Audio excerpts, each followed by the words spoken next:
আমরা দুর্ভোগ এবং কষ্ট থেকে মুক্তি চাই। আমরা সবসময় এই দুর্ভোগ এবং কষ্ট নিয়ে বেঁচে থাকতে চাই না। আমরা এখানে বসবাস করতেছি অনেক দিন যাবৎ, কিন্তু কখনো এরকম পানি এবং জলাবদ্ধতা কখনো ছিল না। যদি এরকম জলাবদ্ধতা থাকতো কালীপুর গ্রামের মানুষ, তাহলে এখানে 100 বছর আগে মানুষ এসে বসবাস করতো না। অবশ্যই তারা চিন্তা করতো না এখানে পানি থাকে, জলাবদ্ধতা থাকে, এখানে আবাসিক বাসস্থান তারা গড়ে তুলতো না। কিন্তু একসময় এটা ছিল না। এই যে আমরা 3-4 বছর আগেও দেখেছি যে এখানে কোনো এরকম জলাবদ্ধতার কোনো তৈরি হয় নাই, কিন্তু আগে হয় নাই, কিন্তু এখন কেন হচ্ছে এটার কারণ বিশ্লেষণ করে খুঁজে বের করার জন্য সঠিক জ্ঞানে এবং যারা এটা বাস্তবায়ন করার ওনাদের দৃষ্টি আকর্ষণ করে আমরা বলতেছি যে আমাদেরকে এখানে এই অভিশাপ থেকে মুক্তি দেওয়া হোক।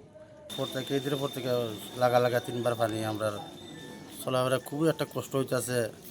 এরপর আর একটা জিনিস কালকে মনে করো আমরা মেয়র সাহেব আসলো, রাস্তা দিয়ে এদিক দিয়ে যাইতে পারছে না, নিজের মেয়র সাহেবের দুঃখ প্রকাশ করে গেছে এদিক দিয়ে, যে আমরা রাস্তার অবস্থা খুব একটা কষ্ট চলাফেরা হয়।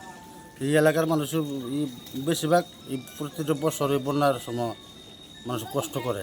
গরু বাছুর তো আছে, গরু বাছুর যে সবচেয়ে বেশি কষ্ট গরু বাছুর নিয়ে। ঈদের সময় পানি বেড়েছিল, কমেছে, এখন আবার চলে এসেছে। আমরা স্কুল কোচিংয়ে যেতে পারছি না, একটু কষ্ট হচ্ছে, আমরা একটু ভোগান।